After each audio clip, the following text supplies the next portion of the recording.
안녕하세요. 매주 목요일 한 주간 우리들의 시선을 사로잡은 이야기를 공유하는 오피스 아워의 진행자 이상인입니다. 그리고 저와 함께 공동 진행을 해주시는 칼럼니스트 박상현님을 소개합니다. 안녕하세요. 안녕하세요. 반갑습니다. 네, 안녕하세요. 반갑습니다. 네. 한 주간 또 많은 일이 있었습니다. 네. 재밌는 얘기. 오늘도 또 계속 뉴스가 또 여기저기서 쏟아져 나와가지고, 네. 재밌었어요.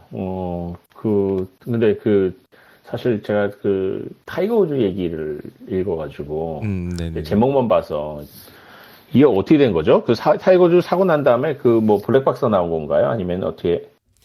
사실 뭐 저도 이렇게 대충 사실 본 내용이긴 한데 이 부분은 타이거 우즈가 이제 사고가 나고 나서 막 한국 언론에도 사실 대서특필이 됐었잖아요. 뭐 네. 한국에서 워낙 타이거 우즈가 골프 좋아하시는 분들 많으니까 유명한 것도 있지만 한국 차량인 이제 제네시스 SUV 모델을 타다가 사고가 나서 그런 일이 발생했는데 이게 말씀하신 것처럼 뭐 이제 어떤 경위로 사고가 발생했나 이런 거를 추적하는 과정에서 경찰이 조사를 해보니까 그 지역이 이제 45마일, 그러니까 속도가 45마일 정도가 맥시멈인 구간인데 거기서 거의 이제 더블이죠, 속도가. 85마일로 질주를 하다가 사고가 난 걸로 판명이 났어요. 프렌직을 해보니까. 네. 그래가지고 이 구간이 사실 그렇게 좀 빨리 달리고 좀 과속하는 차량이 많기로 좀 악명이 높은 구간이긴 하대요. 그래서 타이거 우즈도 그렇게 좀 부주의하게 빠르게 운전을 하다 사고 났다라는.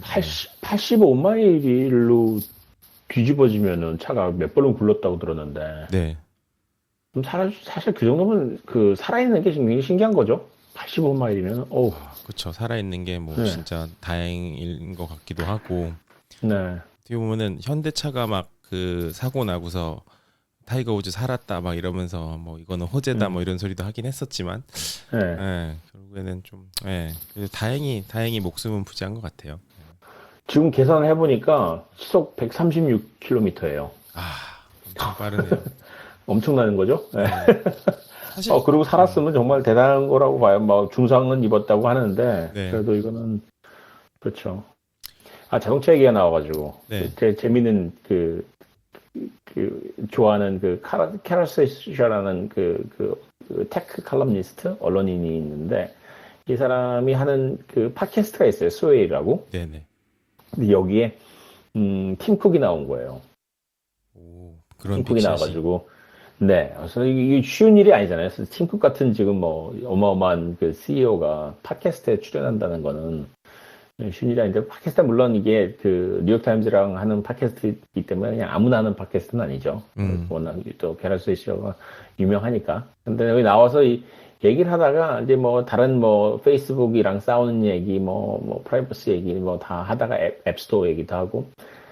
뒷부분에 와가지고 이제 스위셔가 물어본 거예요. 자동차에 관련해가지고. 그래서 뭐 사실 뭐 애플이 현대기아차랑 같이 일한다고 했다가 몇 달 전에 뭐 한다 안 한다 막 말이 많았다 결국 안 한다 이렇게 돼 버리는 바람에 시끌시끌 했었잖아요. 그렇죠. 그래서 그때의 개념은 애플은 소프트웨어를 만들고 현대기아차는 자동차 하드웨어를 만들어가지고 이제 이거를 같이 연결한다는 식의 개념으로 이제 사람들이 이해를 했는데, 이번에 이제 스위셔가 계속 물어본 거예요.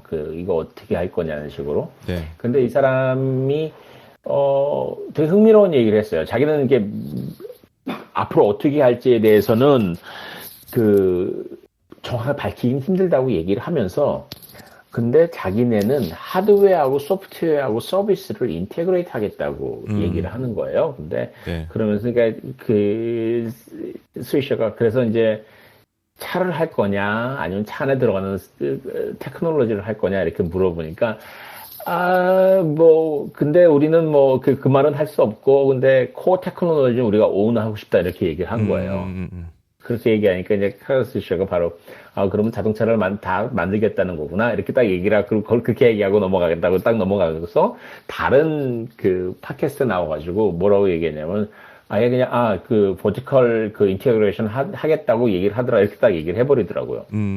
그래서 지금 뭐 그 두 얘기를 들어보면은 결국 이제 팀 쿡이 생각하고 있는 아마 이번에 뭐 그 현대기아차랑 일이 잘 안 된 다음에 내부적으로 자동차를 만들려면 처음부터 끝까지 다 만들겠다는 쪽으로 지금 방향을 잡은 것 같다고 이제 이 사람 그렇게 분석을 하더라고요. 재밌네요. 네, 근데 이거는 사실상 음, 그 팀쿡이랑 애플이 그동안 이제 뭐 타임라인으로 밝혔던 그 몇 년 안에 이러한 생산부터 모든 거를 다 하는 건 사실 쉽지 않아 보이긴 하는데 신기하네요. 그쵸. 그래서 이제 사실 그게 아무리 뭐 애플이라고 해도 그거 그 엔지니어들 다 데려다가 그거 한다는 거는 쉬운 일이 아닌데 음, 이제 한편으로는 또 그렇게 얘기를 하더라고요. 그 스캇 갤러웨이랑 이제 캐러스에서 얘기가 어 그거 할 수 있는 사람이 만약에 그 실리콘밸리에 있다면은 팀 쿡밖에 없을 거라는 거죠. 왜냐면 음, 워낙 이 사람이 하던 일이 그 다양한 협력 업체들 데려다가 깔끔하게 제품을 만들어내는 거였기 때문에 네, 지금 자동차처럼 부품이 많이 필요한 어떤 거를 하기 위해서는 사실 구글이 그걸 하겠어요? 뭐 어디가 하겠어요? 근데 이걸 할 수 있는 회사가 만약에 실리콘밸리에 있다면 사실상 애플 하나밖에 없다는 거죠. 그래서 그쵸. 그것도 말이 되는 것 같아요. 그렇게만 맞아요. 보는데 쉬운 일은 아닐 거예요. 제가 보기에 만약에 실제로 한다. 근데 이 사람이 딱 한다는 말은 안 했는데 뭐 지금 여기까지 와가지고 안 한다고 얘기하기는 또 그러긴 또 진행이 많이 되는 상황이잖아요. 음, 사실 네. 뭐 저희 IT 업계에서는 공공연하게 되게 뭐 최근 뭐 1, 2년 사이의 얘기가 아니라 훨씬 그 몇 년 전부터 애플이 그 애플카에 착수한 거는 되게 공공연한 사실이었고, 그러니까 뭐 음, 누구라고 정확하게 말할 수 없어도 제 주변에 있는 사람들도 이미 그렇게 이제 음, 분명히 애플에서 자동차 한다는 얘기는 안 하지만 자동차 하던 음. 친구들이 갑자기 애플로 가서 다니고 있으면 당연한 이야기잖아요. 예. 네, 그렇죠. 그래서 예. 그래서 뭐 다들 뭐 말은 직접적으로 못해도 되게 꽤 오랜 준비는 한 걸로 알고 있지만 이게 또 그 네, 소프트웨어적인 측면과 그런 하드웨어, 그러니까 제조업 자체에서도 그러니까 애플은 현재 어떻게 보면 말씀하신 것처럼 하청업체를 잘 움직이고 이제 그런 디자인을 다 디자인과 엔지니어링 쪽까지 다 맡아서 한 다음에 생산은 맡기는 구조지만 근데 이게 또 음, 그 스마트폰이랑 아무리 전기차가 부품 수가 적어도 그 아, 차랑 그 부품 수의 차이가 너무나 많이 나는데 좀 약간 회의적이라기보다는 어떻게 이거를 네, 해결할까 좀 궁금하다고 해야 되나? 예, 이런 입장인 것 같아요, 저는. 네. 게다가 뭐 아시다시피 테슬라 같은 경우도 배터리 매니지먼트 관련해서는 뭐 다른 기업들보다 뭐 몇 년씩 앞서 있다고 얘기하는데 이제 차체 만드는 거 관련해서는 네, 그 예전에 유명한 비디오가 이제 그 디트로이트에 있는 자동차 다 뜯어가지고 분석하는 사람 비디오가 이제 굉장히 화제가 몇 년 전에 됐었는데 그 사람이 이제 뜯었을 때 어, 하는 얘기가 이거 다른 회사 같은 토요타 같은 회사 같으면은 한 번에 찍어서 만들 거를 한 6개를 붙여 만들었다는 거죠. 음, 그러니까 이런 부분이 그러니까 이렇게 테슬라처럼 기술이 뛰어난 회사도 이렇게 전통적으로 그 자동차를 만들던 회사들을 따라가지 못하는 부분들이 발생한다 이렇게 얘기를 하더라고요. 그러니까 맞아요. 그게 사실 뭐, 예, 그쵸. 뭐, 그게 이제 결국 노하우인데, 그거를, 애플이 만약에 하려면 이제 그런 거 다, 뛰어넘어야 되는 건데, 그러느니 이제 사실 경험 많은 현대기아차 같은 회사랑 같이 일하는 게 편리하긴 하겠죠. 음, 맞아요. 근데 전 또 한편으로 분명히 이제 현대기아랑 애플이 손을 잡으면 시너지가 참 많이 날 수 있겠다라고 생각은 했는데 이게 협상이 결렬되고 나서 그렇다고 뭐 현대기아가 이게 결렬된 게 무조건적으로 악재냐 뭐 저는 그렇게도 생각은 또 안 들었거든요. 현대기아가 워낙 그쵸? 잘하고 맞아요. 있어서 네. 한동안 방향성 못 잡고 이제 뭐 전기냐 수소냐 이런 거 막 갈등 막 때리고 이러고 있다가 네. 방향 딱 잘 잡고 지금 이렇게 진행되는 그런 것들을 보면은 저는 현대기아는 정말 잘하고 있다는 생각밖에 안 들거든요. 네. 특히 이번에 그 아이오닉 5 나왔었잖아요. 그 발표된 다음에 그거를 분석하는 비디오들이 이제 많이 한국, 뭐 미국 다 올라왔잖아요. 네, 근데 뭐, 거의 뭐, 그 감탄 일색인 거예요. 미국이나 한국이나. 네, 그래서 거기에 대한 기대도 지금 굉장히 크고, 근데 그게 이제 이 애플이랑 뭐 결렬됐다는 얘기가 나온 지 얼마 안 돼가지고 그게 발표되는 바람에 사람들의 생각은, 잘 됐네, 차라리 뭐, 물론 애플이랑 하려는 게 사실 전기차만이 아니라 이제 무인 자동차이기 때문에 그렇게 단순한 건 아니지만 그래도 전기차 부분에서 그 사람들이 기대를 굉장히 하게 될 만큼 저는 좋은, 뭐랄까, 일단 첫 발을 내디딘 것 같아요. 그 자기네 그 플랫폼 만들어서. 좀 좋아 보이더라고요. 되게 뭐 기대를 많이 하고 있는 것 같아요. 자동차관들이 특히. 맞아요, 맞아요. 그리고 또 다른 한국 회사 이야기를 잠깐 해보자면은 그 네. LG가 있습니다. 네. 네. 이번에 스마트폰 철수를 이번 주에 최종적으로 결정을 했는데 상현님께서는 어떻게 생각하세요? 그동안 사실 계속 그 적자가 쌓여 있었잖아요. 네네. 네, 저는 적자가 제가 보기엔 그래요. LG가 저는 굉장히 흥미로운 이거 뭐 테크 광들한테서 들을 수 있을 법한 얘기긴 한데 얼마 전에 이제 한 1, 2년 전에 이제 그런 얘기가 나왔었어요. 어느 기사에서 스마트폰 시장이 굉장히 지루한데 이제는 뻔해가지고 이제 인크리멘탈 그 개선만 이루어지는 상황인데 네. LG 하나 과감한 시도를 한다 이런 얘기를 사람들이 많이 했었거든요. 그래서 저는 LG가 그렇게 스마트폰을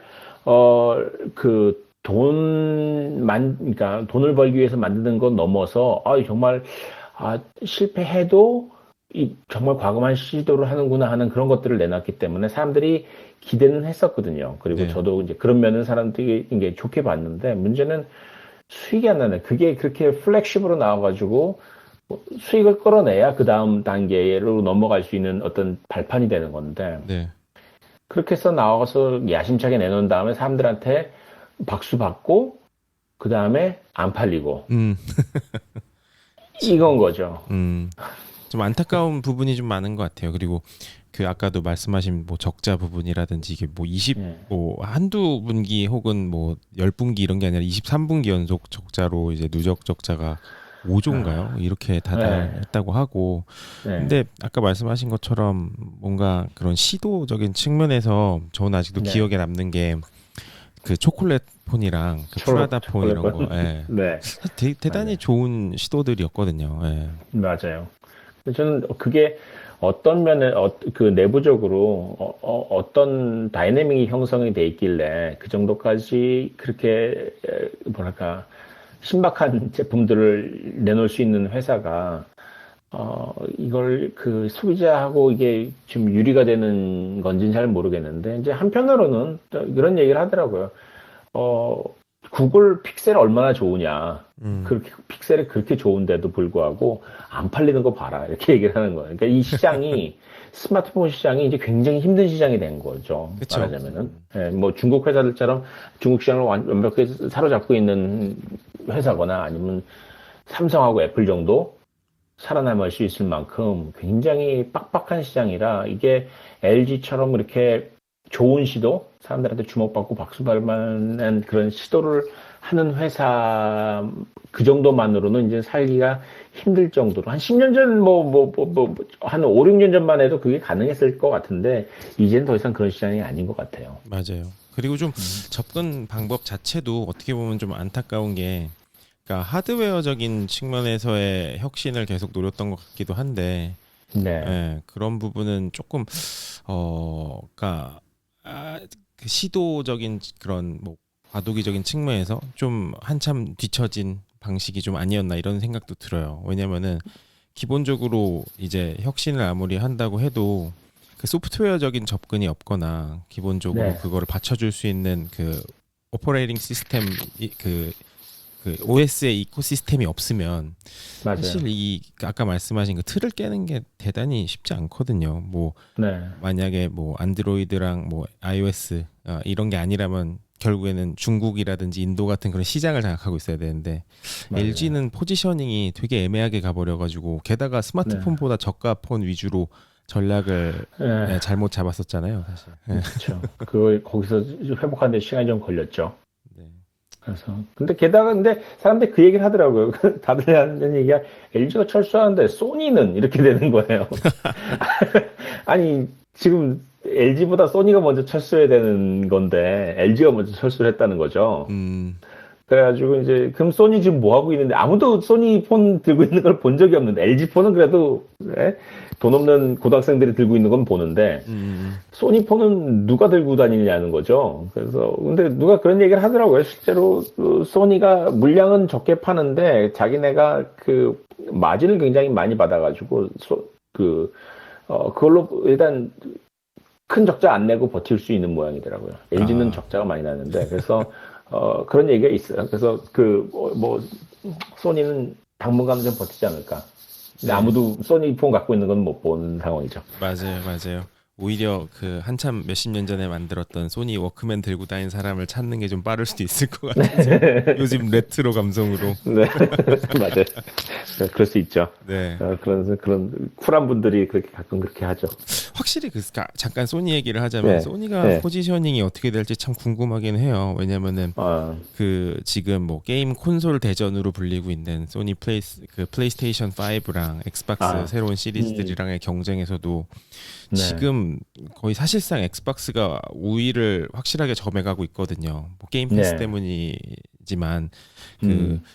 그러니까 게임 이코시스템 자체를 더 이상 하드웨어 기준으로 보지 않고 이것을 이제 클라우드 베이스로 서비스, 그러니까 게임에서 서비스 개념으로 접근을 하다 보니까 네. 그런 뭐 이런 게임 패스 같은 서브스크립션 모델을 그런 뭐 CD 사가지고 하는 그런 혹은 한 개씩 다운받아서 하는 그런 모델이 도저히 감당을 할 수 없는 그런 형국으로 또 소니가 흘러가고 있어서 그 부분도 좀 소니는 조금 어려운 환경으로 들어가고 있는 게 아닌가. 맞아요. 근데 뭐 일단 뭐 당분간은 버티겠지만은 네. 장기적인 비전이 없으면은 뭐 쉽지는 않겠죠.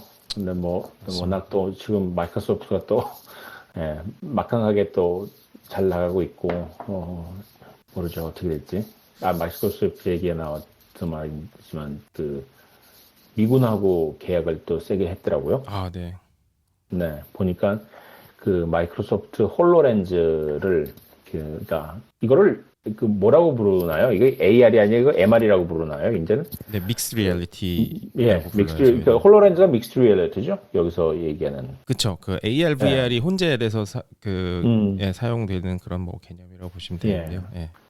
그래서 그걸 뭐 미군에다 공급하는 거를 10년 동안 22 빌리언을 계약을 한 거예요. 그래서 이게 사실 22 빌리언이라는 게 미군 계약으로 치면은 그것보다 훨씬 더 많은 돈을 사실 보잉 같은 기존의 뭐랄까 그 대형 그 전투기나 아니 탱크나 이런 거 하드웨어로 지불을 많이 하고 있지만은 사실 그 실리콘밸리의 테크 기업이 이 방위 산업에 이렇게 대형 계약이 들어가는 거는 굉장히 드문 일이잖아요. 맞아요. 뭐 레이던도 아니고 저희가. 그렇죠. 맞아요. 그래서 사람들이 이제 이게 전쟁 개념이 바뀌면서 이제는 그 대형 그 하드웨어 만드는 데서 물론 이건 뭐 홀로렌즈도 하드웨어긴 하지만 사실 소프트웨어 때문에 사는 거잖아요. 그러니까 그렇죠.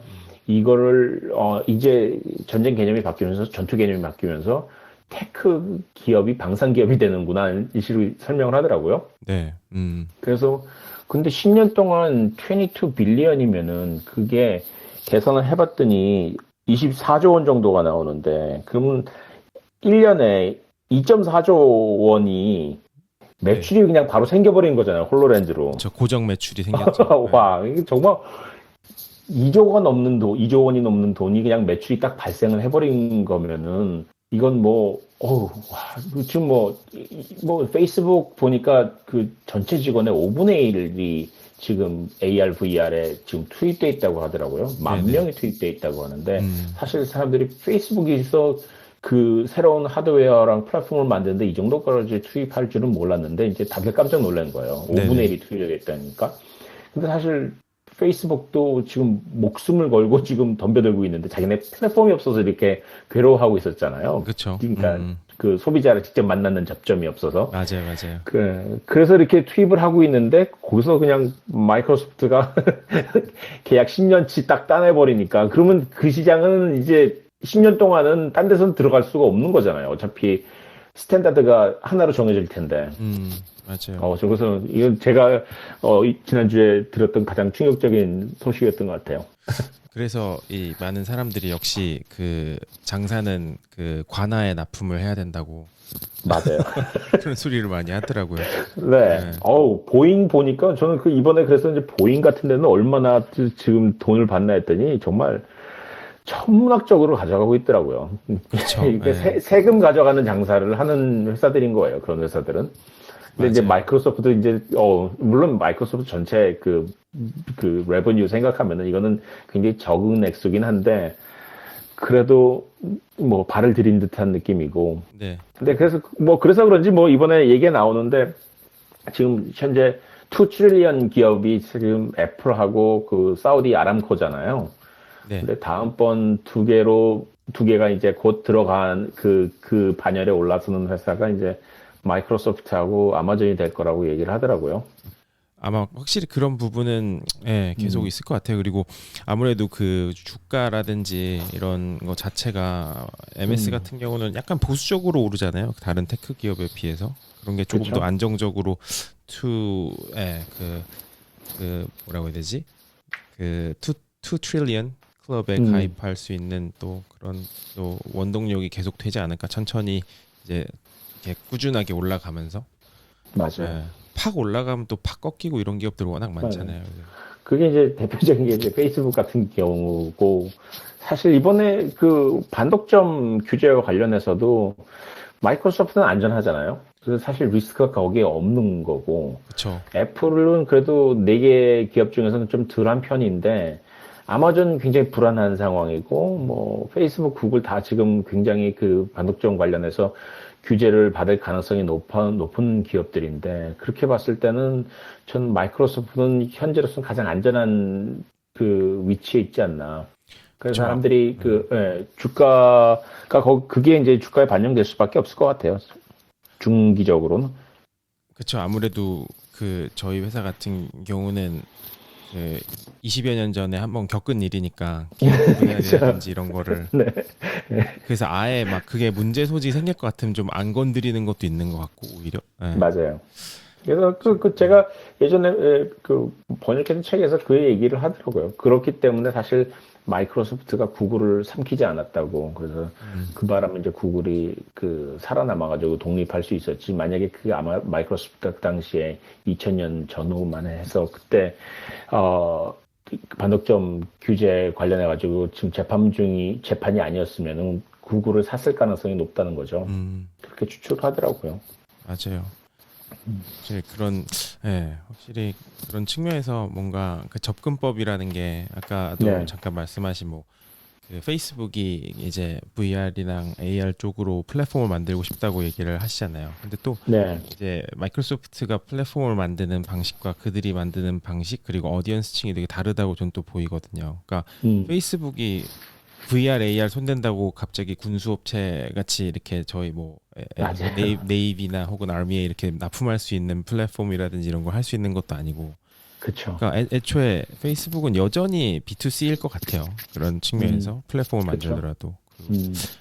마소 같은 기업은 여전히 B2B 위주로 뭔가 계속 그런 플랫폼을 공략하지 않을까 이런 생각이 듭니다. 네. 그럼 벌써 또 25분이 됐네요. 네네. 시간이 이렇게 빨리. 그럼 오늘 또 준비해온 얘기를 저희 또 한번 각자 나눠볼까요? 네, 좋습니다. 네, 상희님부터 먼저 재밌는 얘기를 많이 갖고 오신 것 같은데, 제가 보니까. 네. 지난 주부터 몇 가지 이제 좀, 제 시선을 사로잡았던 몇 가지 포인트를, 하나의 스토리로 좀 엮어서 이야기를 하나 가져와 봤는데요.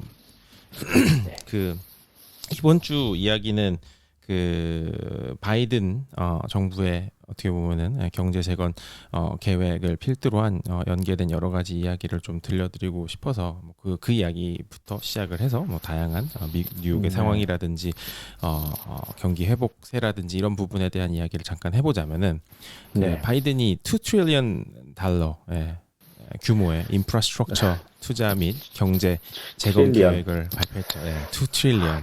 트릴리언. 이게 감을, 트릴리언이라는 게, 네. 감을 제가 잠깐 설명을 한번 그 청취자들을 위해서 한번 설명을 해볼게요. 네. 트릴리언이라는 숫자가 어떤 숫자냐면요. 조잖아요, 조. 우리나라에서 이제 조에 해당하는 건데, 이게 되게 재밌는 숫자예요. 제가 그 번역을 예전에 많이 하다가 그 숫자 나올 때마다 고생을 했었는데, 이런 고생을 하는 이유가 이거였어요. 한중일은 그 단위가 네 단위부터 끊어져요. 네 단위씩 끊어져요. 맞아요. 만, 억, 조 이렇게 나가요. 근데 그 영어권에서는 세 단위로 끊어지거든요. 그래서 thousands, million, billion, trillion 이렇게 가는 거예요. 네 단위로 가고 하나는 세 단위로 가는데 네 단위로 가는 시스템하고 세 단위로 가는 시스템이 만나는 그 공배수가 나오잖아요. 네. 최소 공배수가 12인 거예요. 12개. 네. 거기가 이제 좋은 거죠. 그래서 트릴리언하고 조는 처음으로 그 두 시스템이 만나가지고 같은 단어로 사용되는 엄청난 숫자입니다. 뭔가 거기서 이제 접점이 있네요. 동서양 네. 문화에 뭔가. 그렇죠. 미국 사람들이 자기네 그 인구 얘기할 때 우리나라 뭐 2억 5천, 3억 이렇게 얘기하면 이렇게 하잖아요. 근데 거기 미국에서 얘기할 때는 그게 100 밀리언 이렇게 얘기하니까 느낌이 안 오는 거죠. 많다는 느낌이. 맞아요. 네. 헷갈려요. 이제, 저도. 맞아요. 매번. 네, 맞아요. 그래서 뭐 이게 수치적으로도 방금 말씀하신 것처럼 정말 뭐 상상을 초월하는 수치인데 이 정도의 그 금액을 그 2만 마일의 도로와 무려 10,000개 다리의 보수 공사 및 그리고 기후 변화 대응 그리고 인종 갈등 방지 등을 위한 노력 그리고 이를 위해서 기업의 세금 인상 등을 하겠다는 여러 가지 계획이 골자인 그러한 경제 재건 계획이었는데요. 이러한 계획을 추진하기 위해서 그 미국 내뿐만 아니라 이제 글로벌 기업들에게 더 많은 세금을 부과하는 법안을 만들고 있는데 기업이 일자리를 국외로 유출하거나 텍스를 내지 않으면서도 이제 그들이 생각할 때도 이 정도면 fair enough, 그러니까 적절한 수준이다라고 하는 그러한 밸런스를 맞추는 방안을 지금 만드는 게 최대 고민거리라고도 하는데요. 이게 사실 그 경제 재건을 위해서 토목이라든지 이런 데 사실 돈을 정말 많이 써야 되잖아요. 이를 그렇죠. 위해서는 세금 증세가 당연히 필요한 부분이고 이러한 증세적인 측면에서 또 다양한 이슈가 또 계속 나오고 있어요. 그러니까 그 중앙 행정부 단에서의 증세도 있지만 이제 뉴욕 같은 주별로 네. 그런 증세들도 지금 이루어지고 있는 실정인데 특히 팬데믹에 가장 큰 피해를 입은 도시인 뉴욕이 이에 대한 고민이 참 깊다고 할 수가 있겠죠. 그리고 그렇죠. 뉴욕은 어떻게 보면 2020년 한 해 유입 인구가 그 93,000명이 감소를 했대요, 한 해. 근데 뉴욕 같은 경우는 매년 정말 엄청난 수로 사람들이 계속 증가했던 도시거든요. 바로 전해인 2019년도에 85,000명이 증가를 했어요. 근데 2020년에는 93,000명 감소니까 사실 한 해 한 해 놓고 보는 게 아니라 이 두 해를 비교하면 거의 뭐 한 18만 명 가까운 차이가 확 나버리는 거죠. 그런 통계적인 측면에서. 근데 이제 그리고 또 뉴욕 같은 경우는 작년 뉴욕에서 66만 2천 개의 일자리가 없어졌고 그 뱅크럽시 레이트도 전년 대비 40%씩이나 오를 정도로 뭐 이렇게 정말 코비드의 가장 큰 피해를 본 만큼 경제적인 수치로나 뭐 인구적인 수치로나 확실히 이게 이제 표현이 되는 거죠. 그런 수치상으로도. 네. 근데 제가 지난주에 뉴욕시리에 갈 일이 있어가지고 돌아다니는데 사람들 마스크 쓰고 이제 많이 나와 돌아다녀요. 많이 돌아다니는데 그렇게 많이 나왔다는 생각이 드는데도 불구하고 보통 저희가 생각하는 그 뉴욕시리에서보다 뭔가 항상 뭐 굉장히 많이 빠져 있는 것 같은 느낌? 사람들은 많이 마스크 쓰고 마스크 안 쓰는 사람들도 많이 돌아다니는데, 근데 뭐랄까 그 활기가 뚝 떨어져 있어요. 그래서 뭐랄까 뉴욕 같은 느낌이 안 들고 뭔가 이렇게 허전해요. 그래서 사실상 이제 뉴욕이 그러니까 전과 네. 같을 수 있겠느냐라는 회의론이 정말 많이 나오고 있다고 해요. 그렇죠. 맞아요. 그래서 그래서 방금 말씀하신 것처럼 그 활기라는 부분은 어떻게 보면은 그 경제적인 부분, 그리고 뭐 유입되는 인구, 관광객들의 수 모든 게 연관돼서 이렇게 뿜어져 나오는 그런 바이브 같은 것일 텐데 그런 게 맞아요. 너무 확 죽었으니까 또 이게 음, 어떻게 보면은 그 저희가 이제 팬데믹이 한창 히트를 그러니까 그 경기라든지 이런 뭐 사람들을 가장 강하게 때렸던 그 시점을 기점으로 사람들이 이야기를 하기 시작했던 게 이제 경기 회복세 그래프잖아요. 과연 어떤 그렇죠. 방식으로 그 어떤 음, 형태로 경기가 회복될 것이냐. 그래서 그 크게 네 가지를 예측을 했었는데 L자 모양, 그 알파벳, 음, 그리고 네. U자, V자, W자 이거를 다 사람들이 예측을 했는데 이제 실제로 벌어진 현상은 K였잖아요. 그 예측은 네. 전부 다 빗나가고 네. 그래서 부자는 더 부자 되고 가난한 네. 사람은 더 힘들어지는 이런 구조가 됐는데 그러한 K자형으로 빈부격차가 벌어질 경우에 뭐 너무나 다 잘 아시다시피 고통받는 건 결국에는 이제 일정 소득 이하의 저소득층이겠죠. 예, 그래서 음, 이들을 위한 부양책이 되게 절실한 상황인데 특히 이제 음, 통계를 보니까 그러니까 연봉이죠. year salary가 60K, 네. 그러니까 6만 불 이상 버는 사람들의 실업률은 사실 거의 변화가 없었어요. 그러니까 어, 실업을 한 사람이 분명히 좀 늘긴 했지만 큰 차이 음, 음, 없었고 음. 하지만 2만 7천 불 이하로 버는 사람들의 경우 실업률이 거의 30%에 육박할 정도로 늘어났어요. 그렇죠. 네. 그것 때문에 이렇게 보면은, 저희가 만나는 사람들은 뭐 이렇게 큰 부자들이 아닌데도 불구하고 직업 잃었다는 사람들은 못 듣거든요, 거의. 그렇죠. 네. 근데 그야말로 오프라인으로 장사하는 분들이라든가 자그마한 가게하고 이런 분들 중에서 이제 뭐랄까 도산하는 경우가 많이 생긴 거죠. 맞아요, 맞아요. 그러니까 특히 자영업 하시는 분들, 그러니까 뱅크럽시, 특히 네, 요식업이라든지 이러한 네, 맞아요. 발빠르게 변화하는 그런 배달 문화에 적응하지 못하신 분들이나 업종에 따라 음, 너무나 많은 실업률이나 그 폐업률이 이제 증가를 했죠, 확실히. 네, 맞아요.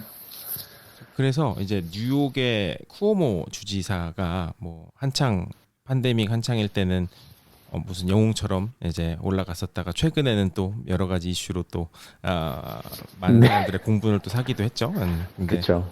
이분이 이제 뉴욕시의 세금을 대폭 인상하겠다고 발표를 했는데요.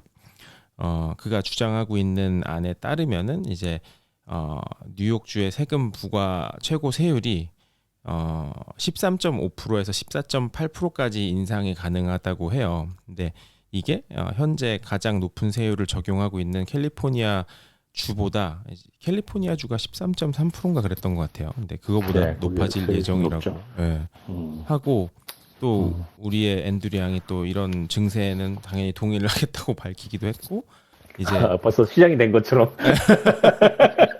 그쵸, 네 맞아요. 네. 사실 뭐 시장 될 것 같더라고요. 현재 뭐 민주당에서 1위를 압도적으로 1위를 하고 있고, 음 네, 민주당에서 뭐 경선만 통과하면 사실 공화당 후보가 앤드류 양을 누를 것 같지는 않거든요. 그쵸. 그러니까 예. 뭐 11월에는 아마 동양인 시장이 탄생하지 않을까. 진짜 역사적인 순간입니다. 생각해 보면. 그렇죠, 예. 맞아요. 갑자기 뉴욕 가서 투표하고 싶은 마음이 드네요. 예.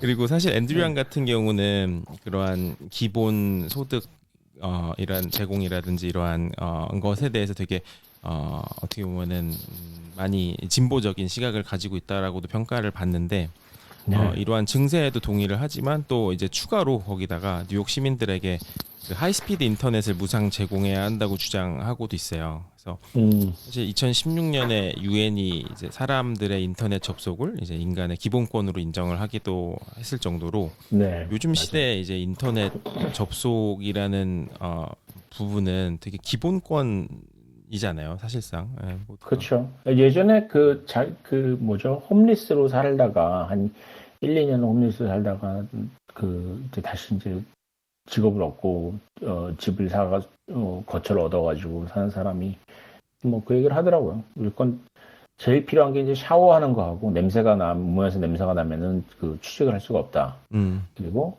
또 하나가 이제 그 인터넷 접속이고 네, 거기 하나가 더 하면 이제 지난번에 한번 얘기를 했지만 주소가 있어야 된다는 거. 그래서 우편 주소죠. 그래서 미국은 아직도 우편 주소가 중요하기 때문에. 근데 그 인터넷을 그렇게 그 사람들한테 기본적으로 제공을 해야 정말로 그야말로 사람들이 인터넷 정도는 다 있다고 생각하지만 사실 그렇지 않잖아요. 이번에 팬데믹 나면서 아이들이 수업을 못 듣는 아이들이 인터넷이 안 돼가지고 아이들이 맥도날드에 가서 수업을 듣는다고 그렇게 얘기를 하거든요. 네. 그런 거죠. 결국. 맞습니다. 사실상 아까 말씀하신 것처럼 인터넷 접속이라는 부분과 또 이제 주소 뭐 이런 이제 전화번호 홈 텔레폰 그건 없어진 것 같아요. 이제 한동안은 집 전화번호 없으면 이것도 없냐고 막 꼭 리콰이어드라고 막 하는 폼들도 있었는데 이제는 그쵸. 그런 건 완전히 없어진 것 그 폼 안 보게 되게 너무 좋아요. 그러니까 요새 누가 집 전화를 쓰냐고 막. 그렇죠. 네. 그래서 사실 이러한 그 기본권이라는 부분에 대해서도 강조를 하기도 했는데, 네. 이 K자 형태로 이렇게 격차가 벌어졌을 때는 그 도시가 다시 생기를 찾기 위해서 결국에 이제 부자들은 소수고 그들은 피해가 없었기 때문에 큰 차이가 없지만 결국에는 조금 더 힘들어지게 된 이제 저소득층을 좀 더 돌봐야지 결국에는 이 도시가 유지가 될 수 있다라는 많은 그런 사람들의 공감이 좀 이루어지고 있다고도 해요. 그래서 이러한 증세도 어느 정도 받아들여야 한다. 뉴욕이 살기 위해서 그리고 또 미국 경제가 다시 올라오기 위해서는 이런 증세도 감내를 해야 된다라는 그런 분위기가 있는 것 같고 특히 이런 증세를 통해서 공공교통수단, 뭐 물, 전기, 인터넷 이런 퍼블릭 맞아요. 서비스를 보장을 해서 그분들이 조금 더 가난과 실업에서 빨리 벗어날 수 있게끔 도와줘야 한다라는 이러한 이야기로 또 하나의 스토리를 또 이번 주를 제가 준비를 해봤습니다. 네. 네. 근데 조금 더해서 이 얘기를 제가 드리면은 그런 얘기 제가 이제 들은 얘기 중에 이제 아주 간단하게 이렇게 얘기를 하더라고요. 그러니까 인프라스트럭처를 그러니까 교통 같은 인프라스트럭처를 보강하는 일이 궁극적으로 중산층과 중산층 아래에 있는 사람들을 위한 제도라는 거예요. 그렇죠. 그 사람들이 사실 뉴욕에 들어올 때 버스를 타고 지하철 타고 뉴욕 시리로 들어오는데 그게 상황이 나빠지면 나빠질수록 그리고 많은 도시들이 이제 미국에서는 워낙 또 대중교통이 엉망이잖아요. 그런 사람들이 경제적으로 상승할 수 있는 여력이 없어진다는 거죠. 그래서 궁극적으로는 그 사람들, 그러니까 중산층을 튼튼하게 만드는 가장 좋은 방법 중에 하나가 그런 그 교통수단 인프라스트럭처 강화하는 방법이라고 얘기를 하고, 그래서 뭐 당연한 방법이라고 얘기를 하는데, 이제 걱정이 되는 거는 그렇게 상인님 방금 말씀하신 것처럼 뭐 외국 기업, 그러니까 기업들한테, 테크 기업들한테 특히 그 세금을 많이 받으려고 하면 이제 이게 해외로 튄다는 거잖아요. 맞아요. 아일랜드라든가 이것 때문에 보니까 재밌는 얘기, 며칠 전에 그 얘기, 제네 옐린 재무장관이죠. 이 제네 옐린이 그랬더라고요. 미니멈 글로벌 코퍼레이트 인컴 텍스를 만들자고 얘기를 했더라고요. 그러니까 이게 다른 나라로 가도 돈을 내게 만들자는 거죠. 근데 이런 거에 반대할 나라가 몇 나라 안 된다는 거예요. 뭐 아일랜드 이런 나라들이니까 그걸로 준 일종의 텍스 헤이븐 같은 역할을 하고 있는 나라들인데 이런 나라들만 그렇게 해서 하는 거 말고 아예 다른 나라들이 다 자기네 나라에서 빠져나가가지고 그렇게 세금을 못 걷게 되니까 그러니까 사실 이런 거죠. 상임 말씀하신 것처럼 세금을 올려야 되는데 올리면 빠져나갈 구멍이 있으니까 그걸 막겠다는 거죠. 그렇죠. 그래서 굉장히 지금 효율적으로 일을 진행하는 것 같아요. 지금 현재 정부가 제가 이렇게 바이든을 좋아하는 사람은 아니었는데 이런 식으로 그러니까 그냥 저거 세금 올린다고 하면 다 튀어나가지 않아? 라고 하자마자 이제 바로 이런 것까지 준비를 해가지고 그래서 잘 될 수 있을 것 같아요. 어떻게 보면은. 그렇죠. 지금 또 모멘텀이 어떻게 보면은 지금 상황에서 맞아요. 그런 거 가지고 기업들이 안 하겠다고 그래버리면 또 국민들한테 찍히고 잘못 찍히면 또 이게 또 큰 영향을 받는 이제 그 체인 리액션이 돼버리니까. 맞아요. 네. 조심해야 될 시점이죠. 네, 맞습니다. 게다가 아까 또 말씀하신 것처럼 사실 바이든 얘기를 잠깐 하자면 네. 바이든은 많은 사람들이 좀 이런 생각을 하는 것 같아요. 그러니까 기대감이 크게 없었는데 해보니까 생각보다 되게 잘한다? 약간 이런 느낌 있잖아요. 맞아요. 네. 네. 기대치를 굉장히 낮췄다는 것도 되게 중요한 것 같고요. 네. 사람들이 큰 기대 안 했고. 그런데, 사실, 지난번에 잠깐 얘기를 했지만은 JFK보다 그 JFK 다음에 나왔던 린든 B 존슨 대통령이 더 많은 일을 했거든요. 그렇기 때문에 저는, 뭐랄까, 사람들한테 영감을 주는 것도 굉장히 중요한데, 일을 해내는 사람은 또 따로 있는 것 같아요. 근데 그게 반드시 능력이라기보다 사실 제 생각에는 이제 바이든이 백인 남성이기 때문에 저 정도로 일을 할 수 있지, 흑인 남성이 저 정도로 했으면은, 게다가 뭐, 케냐 이런 가짜뉴스까지 퍼졌었잖아요. 네네. 그런 거 생각하면은, 좀 억울하겠죠. 그만큼 일을 할 수 없었을 상황이기 때문에. 근데, 그런 거 다 고려해서라도 저는 바이든 잘하고 있는 것 같아요. 총합적으로 얘기를 하면은. 맞습니다. 그게 네. 또 워낙에 이제 저번 정권에서 기대치를 확 낮춰주신 바람에 반대급부도 좀 있는 것 같기도 하고. 맞아요. 네. 확실히. 지난 정권 얘기를 하니까 이제 제일 좋은 세그웨이로 제가 준비한 얘기를 잠깐 해볼게요. 네네. 미국 조지아주에서 아마 뉴스 들으신 분들도 계실 텐데 지금 미국에서 가장 시끄러운 뉴스 중에 하나가 미국 조지아주에서 선거법을 개정을 했어요. 근데 이 선거법이 어떻게 개정이 됐냐면은 이게 좀 이야기 좀 복잡하지만 재밌는 스토리가 있어요. 근데 이 사람들의 그 선거법을 어떻게 그러니까 개학이라고 얘기를 하거든요. 네. 사람들이 그러니까 투표를 하기 어렵게 만들어 버린 거예요. 그러니까 이 모든 그 선거법의 개정은 가급적이면 많은 사람이 투표를 할 수 있도록 바뀌는 게 정상적인 방향인데 이 법은 사람들이 투표를 하는 걸 어렵게 만든 거죠. 네. 그것 때문에 이제 비판을 굉장히 많이 받고 있는데 그거 왜 그렇게 바꿨냐? 조지아주가 이번에 넘어갔잖아요, 민주당으로. 네.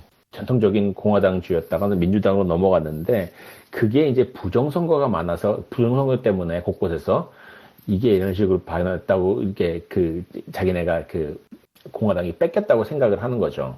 근데 이게 부정선거 정말로 많았느냐? 전혀 아니라는 거예요. 이게 미국에 있는 선거관리위원회나 아니면 독립기관 같은 데서도 이번 선거 지난 11월 선거만큼 완벽한 선거가 없었다고 얘기를 하거든요.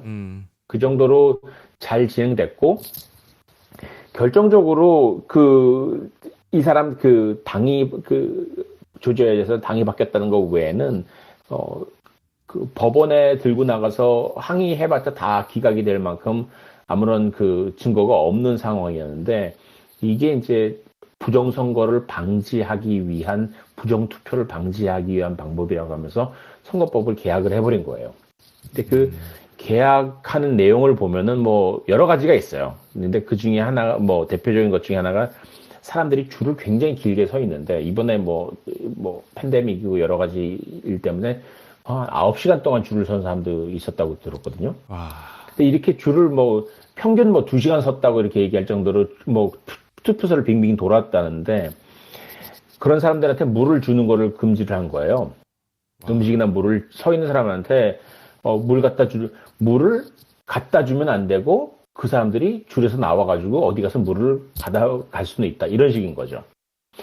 그러니까 아주 세밀하게 다 차별을 하게 만드는데 왜냐하면 이게 이런 그러니까 투표하는 방법이 어려워지면 어려워질수록 누가 손해를 보냐면 교육을 덜 받은 사람들하고 돈이 없는 사람들, 특히 가장 경제적으로 하층에 속한 사람들이 가장 많은 타격을 받게 되는데 네. 그 사람들이 민주당 지지자들이라는 거죠. 특히 흑인이나. 그러니까 이 사람들 궁극적으로는 이 사람들을 투표를 하지 못하게 만드는 법이라는 거예요. 근데 이게 사실 우리나라 사람 입장에서는 저도 처음에 미국에 왔을 때 굉장히 충격적인 것 중에 하나가 미국에서 투표할 때 자기 신분증을 보여주지 않잖아요. 네. 근데 그게 저는 그럼 당연히 부정선거가 있는 거 아니야? 신분증 갖고 오는 거 가지고 왜 민주당에서는 신분증 보여주는 거를 반대를 하고 공화당에서는 신분증을 보여주게 만드는 그 싸움만 벌써 수십 년째 하고 있잖아요. 근데 그 이유가 사실은 그게 짐 크로우법이라고 해가지고 그 남북전쟁 이후에 남부주에서 뭐랄까 자유하고 권리를 찾은 흑인들을 압제하는 차별법이 쫙 일제히 만들어졌는데 그때 대표적인 법이 흑인들이 투표를 하지 못하도록 투표하는 기준을 강화를 해버린 거예요. 그래서 세금 얼마 이상 내지 않으면 투표를 못하게 하고 글자 읽을 수 있는지 테스트해가지고 글 못 읽으면은 투표할 수 없게 하고 이런 장치를 계속 만들어 놨거든요. 게다가 이제 흑인들이 경제적으로 힘들어지면서 범죄나 이런 데 연루되는 경우도 많고 그러다 보니까 투표소 앞에서 신분증을 확인한다고 얘기하면 사람들이 혹시 내가 옛날에 뭐 한 30년 전에 내가 뭐 훔치다가 한번 경찰에 간 적이 있는데 이것 때문에 내가 뭐 문제가 되는 거 아니야 이래가지고 그냥 안 가버린다는 거죠. 그게 효과가 엄청나대요. 그래서 투표소 앞에서 신분증 검사한다는 말 하나만으로 흑인들의 투표율이 뚝뚝 떨어졌다는 거죠. 그래서 이제 미국에서는 흑인들 투표를 가장 잘 효과적으로 막기 위해서는 그 아이디 검사라는 거죠. 가장 중요한 게. 근데 이번에는 이게 아이디 검사를 그 투표소에서만 하는 게 아니라 아예 심지어 그 우편 투표를 할 때도 아이디 검사를 하게 만든 거예요. 그러니까 굉장히 나쁘게 악랄하게 만든 거죠. 그래서 예. 거의 못하게 아예 이제 맞아요. 거네요. 그러다 보니까 이제 이게 사람들이 다시 이거 짐 크로우 시대로 돌아간다는 얘기가 나왔고 그래가지고 근데 제일 재밌는 일이 재밌게 벌어진 거는 이렇게 사람들이 이제 민주당과 진보 측에서 이제 강력하게 반발을 하고 이제 다른 주에서도까지도 이제 조지아주를 비난하기 시작했는데 그거를 효과적으로 제재를 하기 시작하는 게 기업들인 거예요. 그러니까 특히 이제 그 애틀랜타 조지아 같은데 이제 대형 그 본사를 둔 뭐 델타 항공사라든가 코카콜라라든가 이런 그 큰 기업들이 있잖아요. 그런 데서 이제 성명을 발표를 해버리고 그래서 메이저리그에서는 애틀랜타에서 그 올스타 게임이 열리게 되는데 이런 식으로 그 뭐랄까 선거법을 개혁을 한 주에서는 우리의 그 뭘까 가치로에 일치하지 않기 때문에 여기서 시합을 할 수 없다 이런 식으로 취소를 해버린 거예요. 네. 사람들한테 굉장히 박수를 많이 받았고 사실 뭐 항공사나 이런 대기업들이 이거 하고 싶지는 않겠죠. 근데 워낙 그 소비자들한테서 압력을 크게 받는 나라이기 때문에 이거 선언을 안 할 수가 없어가지고 지금 뭐 그저께만 해도 한 100개라 했는데 오늘 읽어보니까 한 200개의 기업들이 여기에 그 참여를 했어요. 그래서 성명 발표하고 뭐 다 이렇게 하는데 재미있는 사실은 이게 이제 공화당에서 어디 기업들이 국가 일에 이런 식의 의견을 밝히느냐고 이제 항의를 한 거예요. 어디 건방지게. 그쵸. 네. 뭐 괘씸한. 근데 이제 사람들이 이게 굉장히 히포크리스라는 게 이게 어떤 일이 있었냐면은 그러니까 트럼프 시절하고 특히 그 전까지 사실 그 오바마 시절에도 기업들 중에서 굉장히 보수적인 기업들이 있어요. 그 기업들에서 종교적으로 뭐 예서 창업주가 뭐 굉장히 그 독실한 어떤 종교인이라든가 네. 이런 사람들이 자기네 그 신앙과 일치하지 않는다고 해가지고 막 발언을 하곤 했었거든요. 그거를 뭐 종업원들한테 뭐 예를 들어서 오바마 케어가 나오면은 그 오바마 케어에서 뭐 그 비상시에 뭐 피임이나 낙태 같은 걸 허용을 한다 그러면은 이거 거기에 반대해가지고 우리 종업원들은 그런 혜택을 못 받게 만드는 식으로 자기 신앙 원칙을 그 정책에 반영을 해버리는 거죠. 그래가지고 항의를 하니까 그 공화당에서는 뭐라 그러냐면 기업도 그 발언의 자유가 있다. 네. 이렇게 얘기를 했었거든요. 근데 딱 그렇게 주장해서 그 기업들을 옹호하던 그 공화당 의원들이 이번에는 기업들이 그렇게 정치적인 발언을 하니까 그걸 이제 비판을 하는 거죠. 그러니까 위선이 되는 거죠.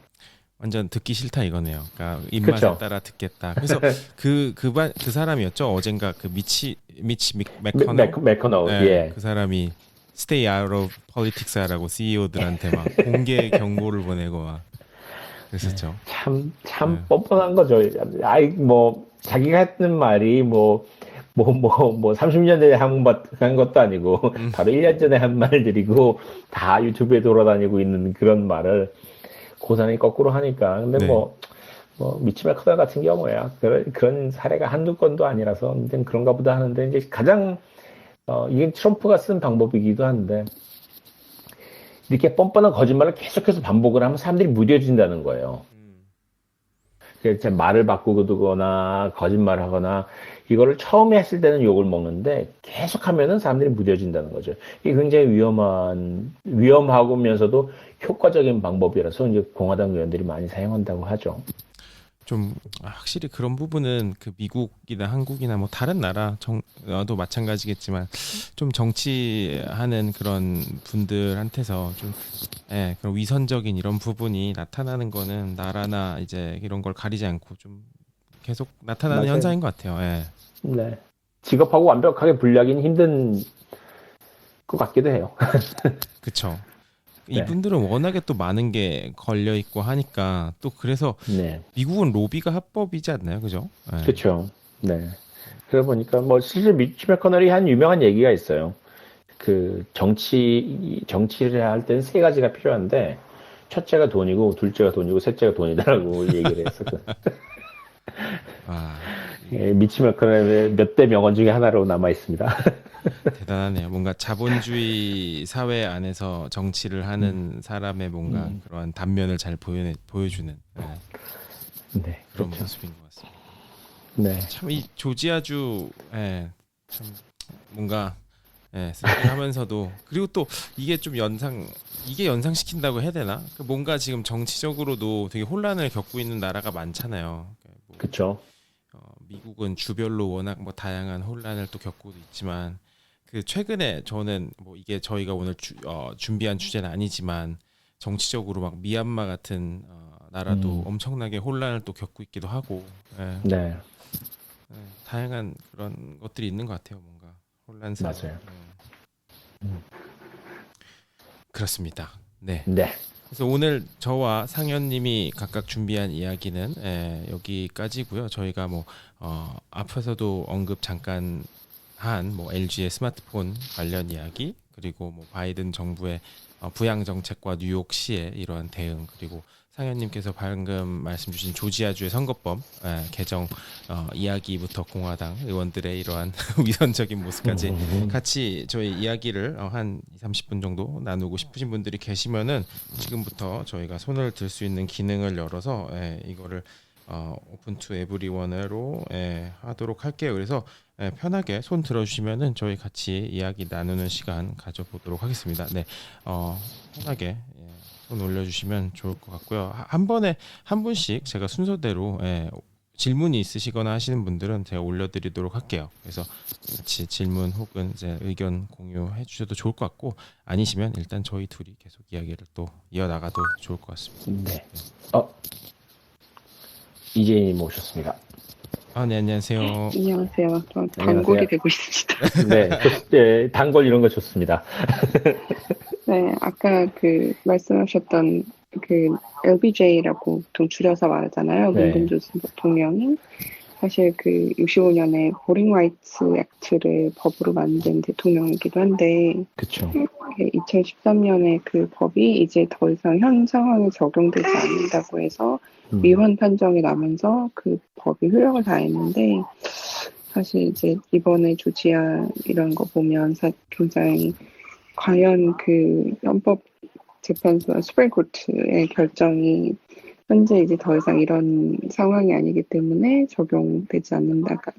그 법 자체가 혹시 이제 모르시는 분도 계실지 모르니까 인종적인 이유로 그 투표할 수 있는 권리에 차별이 있어서는 안 된다는 법이거든요. 그래서 예를 들면 뭐 특정 인종이 더 투표하기 불리한 아까 말씀하셨던 뭐 리더러시 테스트가 글을 읽을 수 있나 음. 이런 테스트 같은 게 이제 그런 이유로 다 불법이라고 위헌이라고 이렇게 결정이 됐던 거였는데 그때 그 판결 났을 때도 저래도 되나라는 그런 얘기가 많았는데 네. 진짜 이번에 조지아 보면서 그 법이 진짜 아쉬운 것 같아요.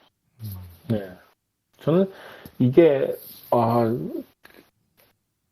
아주 기초적인 거라고 생각을 하는 건데 사람들이 그 투표를 할 수 있게 하는 게 근데 이거를 미국 같은 나라에서 아주 기초적인 부분을 사실 뭐 그런 것들이 굉장히 많잖아요. 뭐 미국에서 그 제리맨더링도 있고 그렇게 해서 선거구 장난치는 거 우리가 들어왔던 그 악랄한 여러 가지 그 민주주의를 구멍을 이용해 가지고 민주주의 파괴하는 그런 것들이 저는 한국에서 살 때만 해도 미국은 이제 그런 것들은 치사한 방법들은 다 넘어선 나라라고 생각을 했는데 그게 계속해서 이어지고 있더라는 거죠. 저는 그걸 미국에 와서 알게 되면서 우리나라 같으면 이게 이 싸움 끝냈으면 이제 다음 싸움으로 넘어가야 되는 거라고 생각을 하고 있었는데 이게 그냥 진행형이구나. 이게 뭐 한번 완성한다고 해서 끝나는 게 아니구나 하는 사실을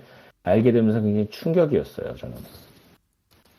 혹시 그 투표 관련해서 하나 두 분한테 여쭤보고 싶은 게 있는데 그 투표 참여를 독려하기 위해서 우리가 이제 투표를 하는 방식을 바꿔야 된다라고 많이들 얘기를 하는 것 중에 하나가 과연 우리가 이 디지털 시대에 언제까지 종이 투표를 해야 되냐 미국에서 말이죠. 네. 이 문제가 상당히 이제 계속 이슈가 특히 대통령 선거, 미국 대통령 선거 때만 되면 되게 큰 이슈가 되면서도 전혀 나아질 기미가 안 보이는 그런 이슈 중에 하나인 것 같은데 두 분은 어떻게 생각하세요? 이 종이 투표 vs 디지털 투표 방식에 대해서? 이거는 이재희님의 설명을 들어야 될 것 같은데 설명을 듣기 전에 제가 오늘 들었던 제 흥미를 아까 말씀드렸던 그 팀 쿡이 출연한 팟캐스트에 이 얘기를 하더라고요.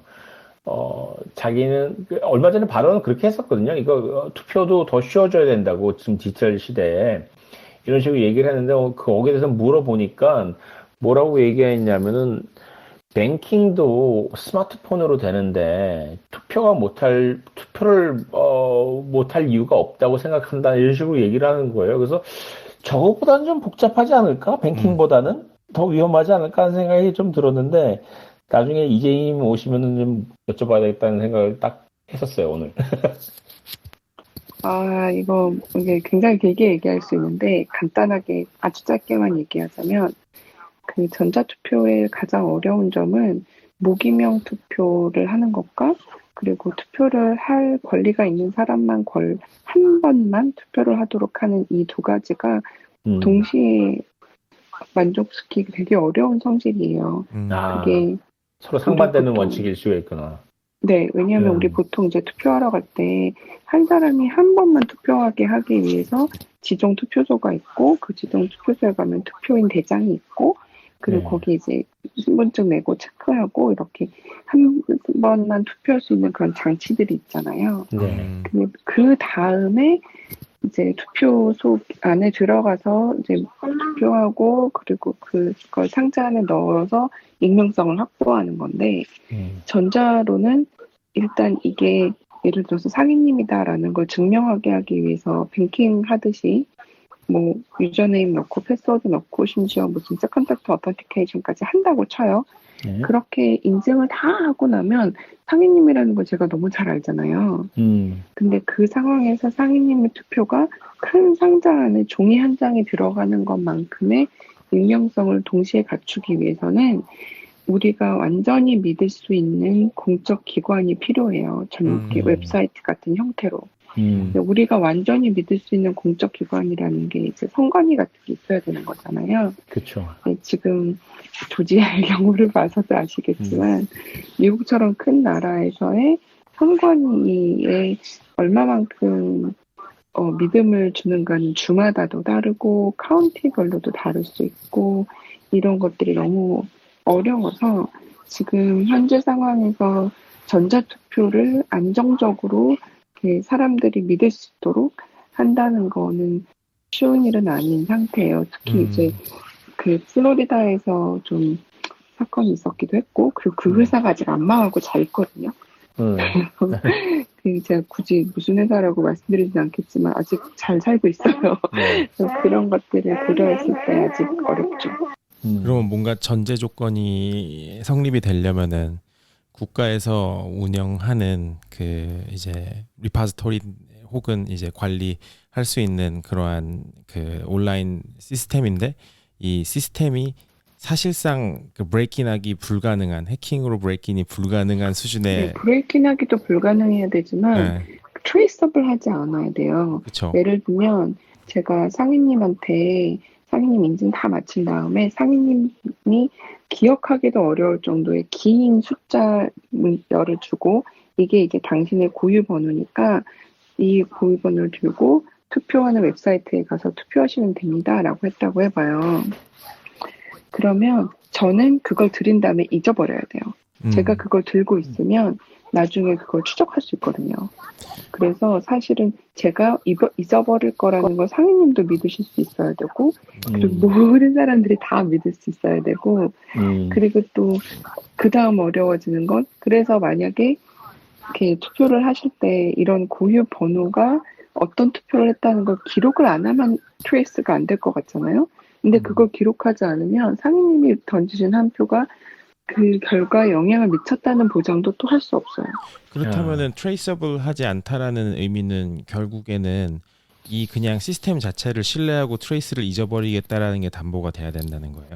왜냐면은 네, 그런 걸 하기 위해서도 이제 완전히 신용을 완벽히 이렇게 받는 그런 기관이 필요한데 쉽지 너무 않네요. 어려운 일이죠. 네. 그렇죠. 사실상 현재 그 해킹이 완벽하게 불가능한 시스템을 구축한다라는 게 템포러리 가능하지만 그게 영원히 가능한 건 없잖아요, 전혀. 그러니까 뭐 사실 그거는 네. 이제 선거 끝나면 인터넷 선을 뽑으면 돼요. 그게 제일 쉬워요. 세상에서 제일 쉬운 거 이거 제가 농담 반 진담 반 하는 얘기인데 실제로 국방부에서 이렇게 뒷얘기로 들은 얘기예요. 정말 선을 뽑은 적이 있다고. 왜냐하면 네. 우리나라가 그렇게까지 해킹에 대한 대응이 좋지 않은 시절이 있었거든요. 그럴 때는 차라리 선을 뽑아서라도 시스템을 내려서라도 해킹을 안 당하는 게 나았기 때문에 사실 이거는 선거 끝나면 선을 뽑으면 되는 건데 사람들이 이 시스템을 믿고 쓸 정도의 신용을 갖추는 게 되게 어려운 상황인 거죠. 그 K 얘기 혹시 기억하실지 모르겠는데 K가 1.5라는 그 다큐멘터리가 막 돌았었던 거 혹시 기억하시나요? 아니요, 모르겠어요. 그게 뭔가요? 뭐예요? 아, 그때, 제가 지금은 정확하게는 잘 기억이 안 나는데, 투표를 했을 때 뭐, 이렇게 나누면 뭐, 그 개수가 보통 1 가까이 나와야 되는데, 1.5가 나온 게 너무나 이상해서, 조작의 의혹이, 잠깐만. 조작의 의혹이 있다. 그 세렌디피티 네, 같은 이야기를 그렇게 풀어내는, 네, 그런 다큐가 돌았었는데, 그 다큐라고 주장한 이제 다큐테인먼트가 돌았었는데, 그 다큐에 이제 미국의 전자투표 전문가로 나오셨던 분이 저랑 되게 이제 가까이 일하셨던 분이었어요. 네.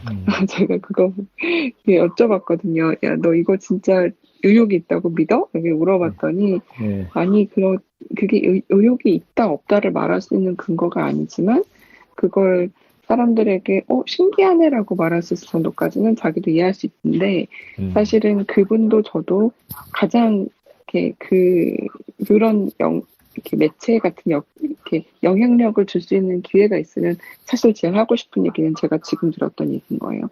인증을 확실하게 하면서 익명성도 동시에 확실하게 보장해 주는 것은 기술적으로는 이제 완벽한 신용을 얻는 기관이 없이는 지금은 불가능해요. 그러면은 하나만 여쭤볼게요. 죄송해요. 너무 많은 걸 네. 여쭤봐서 너무 블록체인 전문가시다 보니까 뭐 많은 분들이 잘 아시겠지만 그 유럽에 이제 그 인구가 이제 100만 좀 넘는 에스토니아라는 국가에서는 그 아이보팅 시스템 통해 가지고 이제 뭐 총리도 투표하고 이런 거를 하는데 한 40% 가량이 그 디지털로 투표를 한다고 하는데 이분들 같은 경우는 뭐 이러한 그런 주체의 크레더빌리티라든지 뭔가 시큐리티 측면에서 본인들은 뭔가 확신이 있어서 하는 건가요? 아니면은 해도 만약에 뭔가 이게 네. 뭔가 오류라든지 혹은 이런 게 발생해도 그거보다 디지털로 하는 게 수치 나중에 계산을 해봤을 때 이게 더 이득이다 해서 하는 걸까요? 약간 궁금해서 이런 부분도. 정부 차원에서요? 아니면 투표하는 사람 입장에서요? 뭐 국가적인 차원에서 볼 수 있다고 볼 수 있는데 그게 총합이 되지 않을까요? 정부 입장과 국민의 입장 합쳐서? 그게 완전히 같다고 생각되지는 않고요. 정부 입장에서는 사실은 이렇게 하면 인건비도 굉장히 절약할 수 있어요. 그렇죠. 그렇죠. 매력이죠. 그리고 또 하는 사람들이 어떻게 보면은 그러한 아까 조지아주에서 뭐 9시간씩 기다리는 일이라든지 이런 것도 없고 하니까 아마 이재희님께서 지금 뭐 테이크케어를 하셔야 되는 일이 있으셔가지고 잠깐 뮤트 해놓으신 것 같은데 안 그래도 저희 아까 네. 제가 올라오셨던 네. 그 엘란이라는 올라오셨던 게 분이 내려가셨어요. 어떻게? 죄송해요. 그분이 저희가 또 너무 무슨 다시 한번 들어주시면 저희가 다시 올려드릴게요. 네. 좀 아마 그분도 어디 잠깐 가셔야 될 일이 있지 않았나 싶긴 한데 저희가 신나가지고 너무 질문을 연발하는 바람에 혹시 다른 분들이라도 혹시 그 질문하실 분이 있으면 언제든지 손을 들어주시고요. 그 이재희님 말씀하신 그게 그 더플랜 그 다큐멘터리 맞나요? 네, 그건 것 같아요. 네. 책 이름과 이런 거 제목을 못 외우는 병이 있어요. 더 플랜이요? 더 플랜이라는 그 다큐멘터리. 한국 다큐예요? 아니면 미국 다큐예요? 한국 거예요. 예. 한국 선거에 관한 얘기예요. 김어준 씨가 만든 그래서 근데 거기에 이 얘기가 등장을 했네요. 한번 봐야겠네요. 약간 그럴 것 같은데 뭔가 그런 거 있잖아요. 거북이 등껍질 태웠는데 뭔가 한문으로 이런 모양 나와가지고 우리 처음을 이걸로 봅시다 하는 그런 얘기 아닐까요? 약간 그거보단 조금 나아요. 하늘을 우연히 올려다봤는데 막 용이 보였다는 둥 막 이런 거 아니에요? 약간의 저거는 있어야 될 것 같은데 썰트는 좀 풀어서 받아들여야 되겠지만은 네. 재밌네요. 참 선거라는 게 한국도 사실 뭐 저희가 오늘 저도 사실 한국에 이제 서울에 거주한 시민이 아니기도 하고 그래서 뭐 굳이 다루진 않았지만 상현님도 현재 미국에 계시고 해서 또 워낙 또 정치 많이 이야기를 하셔서 안 달아주신 것 같기도 한데 서울시장 사실 그러니까 한국 정치는 제가 잘 몰라요. 그래서 가끔 뭐 페이스북에 쓰긴 하는데 그래도 워낙 전문가들이 한국에서는 정말 모든 소재에 다 전문가들이 계시잖아요. 그렇죠. 그래가지고 저는 미국 정치 얘기를 하면은 차라리 뭐랄까 여기도 뭐 스테이크홀더는 아니기 때문에 그러니까 미국 정치 얘기를 하면 한국의 독자들은 뭐 스테이크홀더가 아니기 때문에 가볍게 들으시는데 한국과 관련해서는 정치 얘기를 하면은 이미 거기에 너무나 많은 걸 투자하고 계신 분들이 있잖아요. 그렇죠. 네, 여러 가지 감정적인 거나 여러 가지로 많이 투자를 하고 계신 분들이 있어가지고 반응이 너무 무서워서 잘은 못하고 있는데 그래도 예전보다 좀 많이 하는 편이긴 해요. 예전에 너무나 몰라가지고 너무 한국 정치에 대해서 몰라서 근데 요즘 조금씩 얘기를 하는데도 그런 건 있어요. 지난번에 약간 좀 센 얘기를 했더니 서울시장 관련해가지고 그 선거와 관련해서 좀 센 얘기를 했더니 정말로 많은 사람들이 팔로워에서 빠지는 거예요. 근데 그런데도 불구하고 팔로우 숫자가 변하지 않은 거예요. 그래서 이게 무슨 일인가 봤더니 물갈이가 되더라고요. 그러니까 제가 정치색을 딱 드러내는 순간에 제가 어떤 종류의 정치색을 갖고 있는 사람이라고 생각했던 사람들이 일제히 나가고 이 사람이 이런 정치색을 갖고 있구나 그러면 일제히 들어와가지고 결국 더하고 빼고 했더니 그 변동이 0인 거예요. 총량은 항상 일정하군요. 네. 비율에 맞게. 네. 근데 수십 명의 하루 이틀 사이에 싹 물거래가 되는 걸 보고서, 이게 한국 정치라는 게, 이게 어쩌면, 자기 아이디 같은 거라서, 네. 이게 평소에는 몰라도 이제 선거철이 되면은 이게 드러나야 되는 거죠. 드러나게 되면은 이제 재정렬이 이루어지는 것 같아요. 확실히 그런 부분이 있는 것 같습니다. 네. 근데 뭐 미국에서도 사실 그렇게 선거를 뭐랄까 뜨겁다면 뜨겁고 굉장히 격렬하면 격렬하게 하는 나라임에도 불구하고 엘렌님 오셨어요. 멜로님 어서 오세요. 네, 안녕하세요. 안녕하세요. 아까 너무 많이 기다리신 것 같아가지고 죄송합니다. 아니요. 진짜 밖에 있었어가지고요. 전화가 와가지고 전화를 받느라. 네. 네. 네, 오늘 저는 처음 이 방에 왔는데요. 너무 좋은 말씀 많이 해주셔가지고. 네. 아까 듣다가 갑자기 예. 재밌는 생각이 나가지고, 아까 무기명 투표 디지털로 하는 데 있어서 좀 위험한 것들이 있다고 이제 아까 이재희님이 이렇게 설명을 해주셨잖아요. 근데 요새 테크놀로지를 생각해 보면은 솔직히 이 아이폰만 해도 그 페이스 레코그니션으로 연락을 하고 또 이제 제가 이제 그런 크립토커런시 그런 쪽에 이제 투자를 하는데 그런 웹사이트에 제가 가입을 할 때 좀 깜짝 놀란 테크놀로지가 있었어요. 그게 뭐냐면은 이제 본인 인증을 하는데 제 아이디를 스캔을 해가지고 올리면요. 그 다음에 이제 화면을 넘어가면은 카메라가 나와요. 그래서 제 얼굴을 아예 돌리면서 그 얼굴 인식을 하는 거예요. 제가 올린 그 아이디랑 같이. 그래서 제가 그렇게 해가지고 가입 인증이 이렇게 되는 거를 경험을 했어요. 그래서 그런 거를 제가 생각을 하면서 그때 저도 그 생각을 했었거든요. 왜 투표 같은 건 아직까지도 이런 테크놀로지가 있는데도 불구하고 그렇게 옛날 방식으로 아직도 그렇게 투표를 하는가 생각을 해봤는데 이제 제 그때 내린 뭐 결론은 결국 이런 테크놀로지가 이제 도입을 되려면 또 돈이 필요한 거잖아요. 그러면서 뭐 또 그 자체로 그걸로 이제 개인 민간 기업에서 이런 거를 이렇게 도입을 해가지고 그렇게 이제 선거라는 게 뭐 계속 있는 것도 아니고 그렇게 해서 profitability가 적고 그렇다고 해서 또 정부 자체에서 이렇게 투자를 하는 게 그렇게 어려워서 그런 게 아닐까 하는 그런 생각을 저도 예전에 한번 한 적이 있거든요. 그래서 아까 이재희님이 말씀하실 때 그게 생각이 나서 올라왔습니다.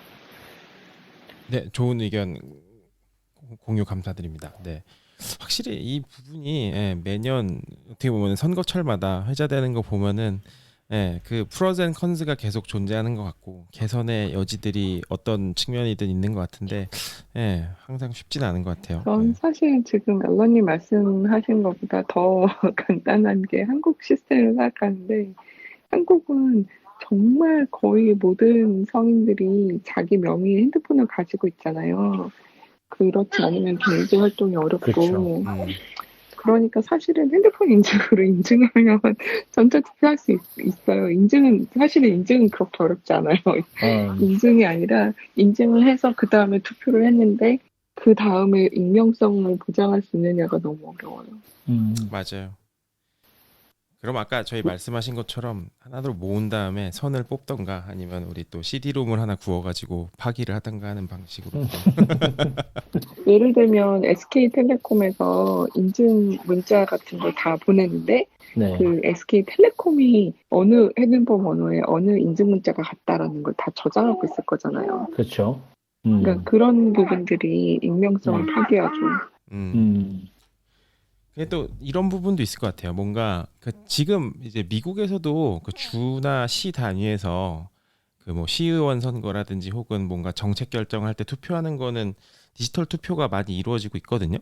슬슬 도입이 돼요. 그러니까 제가 살고 있는 시애틀 주만 해도 뭔가 행정적인 부분 관련해서 이제 시민들 투표하는 그런 거를 이제 디지털로 시에서 운영을 해가지고 투표를 돌렸어요. 근데 이제 뭐 세컨 레벨 베리피케이션이랑 뭐 이런 거 다 해가지고 하고 했는데 만족도가 상당히 뭐 이제 진행한 측이나 시 당국이나 혹은 참여한 시민들도 되게 좋았다고 이게 낫다고 하더라고요. 그래서 이제 이재희님 말씀하신 것처럼 기술상의 문제라기보단 그 베리피케이션, 아이디 베리피케이션의 기술상의 문제는 별로 없을 것 같은데 결국에는 이 fear of 그런 게 있는 것 같아요. What if it fails? 그러니까 이게 만약에 실패했을 때 irreversible한 이러한 예를 들어서 음. 대통령 선거 혹은 정말 뭐 이런 게 정말 뭐 네. 하나 결정되면은 전 세계에 영향을 끼칠 수 있는 이런 거에서 페일을 했을 때 이게 어떻게 될 것이냐가 사실 관건인 것도 같은 생각이 드네요. 그런 것도 있고 예를 들면 이제 푸틴 같은 게 이렇게 얘기되나 독재 성향이 있는 그런 지도자가 있는 나라에서는 내가 어떻게 투표하는지가 알려지면 보복을 당하지 않을까 하는 두려움도 되게 커요. 그렇죠. 근데 저는 한편으로는 또 거기에 더해서 지금 현재 그러니까 미국에서 진행되는 논의는 그러니까 그것보다 훨씬 더 굉장히 낮은 수준에서 진행되는 얘기잖아요. 어떤 식이냐면은 이 모든 그 선거법 계약 그 소란이 궁극적으로는 그 기저에는 지금 점점 소수가 되어가고 있는 백인들이 자기네 영향력을 계속해서 그 유지하기 위해서 유색 인종들이 투표를 하는 것을 막으려고 하는 거거든요. 사실 투표하는 사람들 사실 지금 얘기 나온 것처럼 전자투표를 폰으로 할 수 있다. 그러면 특히 우리나라 같은 데서는 사실상 100% 투표가 가능한 거잖아요. 그렇죠. 근데 투표하러 가는 것까지가 시간이 걸리고 사람 투표 안 하는 거 게으름에다가 뭐 그러면 뭐 몇 세 이하는 투표를 잘 안 하고 나이 든 사람은 이런 모든 것을 그 가정하고 돌아가고 있는 제도가 어느 순간 갑자기 100%에 가까운 투표율이 나온다고 하는 순간에 저는 정치의 모든 것이 바뀔 거라고 생각하거든요. 그러면 그 정치의 모든 현재 시스템의 스테이크홀더들이 그렇게 바뀌는 시스템을 허용을 하지 않을 거라는 거죠. 그러니까 사실 이번에 우편 투표하는 것만 가지고도 정말 난리가 났었거든요. 공화당에서 우편 투표하는 거 가지고서 당연히 이번에 팬데믹 때문에 우편 투표를 사람들한테 많이 확보를 하도록 해야 되는데 확대를 해야 되는데 그러려니까 시간이 부족하니까 2주 먼저 아니면 그리고 2주 먼저 시작해서 2주 후에 하자. 그걸 가지고 이렇게 난리를 떨었거든요. 근데 그런 걸 보면은 100% 투표까지 갈 수 있는 어떤 신박한 뭐 이미 갖고 있는 그 시스템을 도입하는 거를 정치적인 이유에서 허용하기까지는 굉장히 시간이 많이 걸릴 것 같다는 거죠. 그러니까 기술이 문제가 아닌 것 같아요. 맞습니다. 더 서클이라는 소설이 있는데 영화로도 나왔고 거기 보면 구글과 애플과 페이스북을 잘 섞어놓은 것 같은 가상의 회사가 있어요. 더 서클 예 들어봤어요. 거기서 이제 주인공인 에마 왓슨이 네. 우리 시스템으로 전자투표를 하면 되겠네라고 하는 장면이 있거든요. 우리 시스템 안 쓰고는 다들 못 사니까 투표 안 하면 우리 시스템을 잠시 못 쓰게 하면 100% 투표율을 달성할 거야라고 하는 장면이 생각이 나네요. 아니면 그 유튜브 광고 중간에 넣을 때 투표 다시 하고 와야지 영상 볼 수 있다고 막 이래버리면 또 투표율 확 높아지지 않을까. 백신 카드 긁고 가면 도너츠 주는 거 투표하고 오면 유튜브 보여주는 건가. 아니면은 투표한 다음에 넷플릭스 1년 사용권 이런 거 한다 그러면 확 높아질 것 같은데. 그거 진짜 할 것 같은데요. 방법은 저는 얼마든지 있다고 생각해요. 근데 사람들이 많이 안 하는 것에 기대하고 있는 정치인들은 저는 그 페이스북이 하고 있는 거랑 비슷하다고 생각하거든요. 페이스북이 사람들이 자기 개인 정보를 주지 않도록 만드는 게 그게 사람들이 게으르기 때문에 그걸 안 하는 건데 사람들한테 그거를 기대하고 있는 거잖아요. 페이스북이 사람들이 게을러가지고 자기 개인정보 그거 공유하는 거를 막는 그 몇 단계를 들어가지 않을 거기 때문에 거기에서 돈을 벌 수 있는 방법이 생기는 회사에서는 이번에 그 애플에서 그렇게 지난번에 말씀드린 것처럼 애플에서 몇 가지 굉장히 심플한 ATT 방법 하나 도입하는 거 가지고 그렇게 난리를 떠는 거하고 저는 똑같은 상황인 것 같아요. 결국에는 어떤 룰을 가지고 싸움을 하느냐에 따라서 되게 승패가 많이 갈리는데 그 룰 자체를 누가 오닝하느냐 이 문제인 것 같아요. 또 맞아요. 근데 기득권자가 룰을 결정한다는 게 투표법을 비롯하여 모든 불공정이라고까지 말씀드리고 싶진 않지만, 네, 기득권자가 기득권을 소화하기 위해서 할 수 있는 일은 끝이 없죠. 맞아요. 그래서 계속 민주주의라는 제도가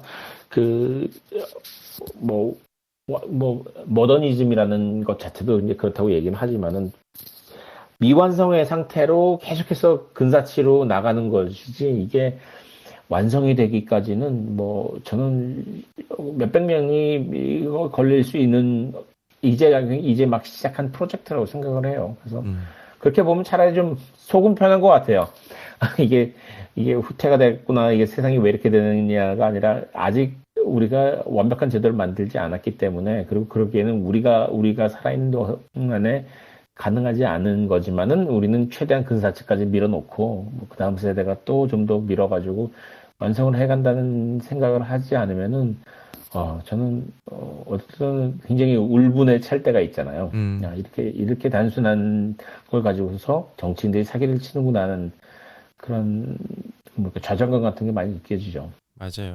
저는 사실 그냥 투표 같은 게 결국에는 나중에 뭐 폴트나이트라든지 뭐 리그 오브 레전드라든지 이런 플랫폼 안에서도 뭐 할 수 있게끔 뭐 연동이 네. 되거나 뭐 이렇게 편하게 돼서 네. 뭔가 국민들이 어떠한 입장 표명이라든지 원하는 정치인을 선출하는 데 있어서 사용자잖아요. 사용자의 불편을 줄여줘야 되는데 이 운영진 측에서 사용자의 불편을 더 조장하거나 이런 상황이 이제 계속 있는 거니까 참 어떻게 보면은 좀 쉽지 않은 것 같아요. 개선의 여지라든가 이런 게 현재는. 또 여러분들 잘 아시다시피 저희 이제 페이스북에 오피스 아워 그룹이 있습니다. 그래서 혹시 저희 방송 저희가 업로드하는 대로 거기를 기점으로 계속 올려드리고 있고요. 또 언제든지 이제 또 한 하루 이틀 있으면은 제가 최대한 빨리 저희 방송 다시 듣기 하실 수 있게 올리려고 하니까요. 저희 방송 많이 사랑해 주시길 바라면서 또 다음 주 목요일 한국 시각으로 오후 정오죠. 12시 그리고 미국 서부 8시 그리고 미국 동부 11시에 다음 주에 만나 뵈면 좋을 것 같습니다. 네, 그리고 오늘 그 이야기한 내용 중에서 혹시 궁금하실 분들이 있을 것 같아서 제가 링크 같은 거는 계속 그 페이스북 그룹에 올려놓겠습니다. 찾아와 주시고요. 저희한테 그 가입 신청하시면 저희가 바로바로 가입시켜 드리고 있습니다. 네. 그럼 오늘 방 여기까지 하고 마치도록 하겠습니다. 모두 좋은 하루 되시길 바라고요. 다음 주에 뵐게요. 다음 주에 뵙겠습니다. 네.